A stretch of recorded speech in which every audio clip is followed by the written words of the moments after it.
వాళ్ళకి కొంచెం వీడియో మంచి అది ఇంకా బాగా ఈ రోజు అర్థమైతే మార్కెట్ లో రాబోయే టైంలో సీరియస్ అవుతారు. లేదంటే ఆ సీనియర్ లీడర్ ఈ సీనియర్ లీడర్ కూర్చోబెట్టేసి సీరియస్నెస్ క్లాస్ మనకి ఇవ్వాల్సిన అవసరం లేదు.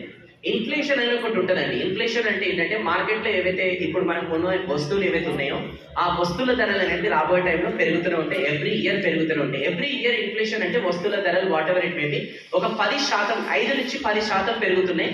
ఇంకా కొన్ని వస్తువులు అయితే 15% పెరుగుతున్నాయి.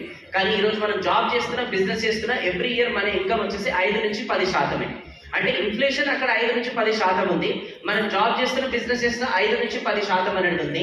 ఆ రెండు మ్యాచ్ అవుతున్నాయి కాబట్టి మనిషి అనేది ఎదగలేకపోతున్నాడు. ఈ ఇన్ఫ్లేషన్ ని బీట్ చేసే ఏదన్నా ఇన్కమ్ సోర్స్ ఉందంటే అదే రియల్ ఎస్టేట్ అనమాట. అంటే పర్సెంటేజ్ ప్రూవ్ అయిందండి. రియల్ ఎస్టేట్ లో ఎవరైతే ఉన్నారో ఎవ్రీ మంత్ యావరేజ్ కూడా, ఎవ్రీ ఇయర్ యావరేజ్ కూడా మినిమం 30% ఇన్కమ్ అనేది రేషియో పెరుగుతుందనంట. మార్కెట్ లో చాలా రీసెర్చ్ చేసి చెప్తున్నారు చాలా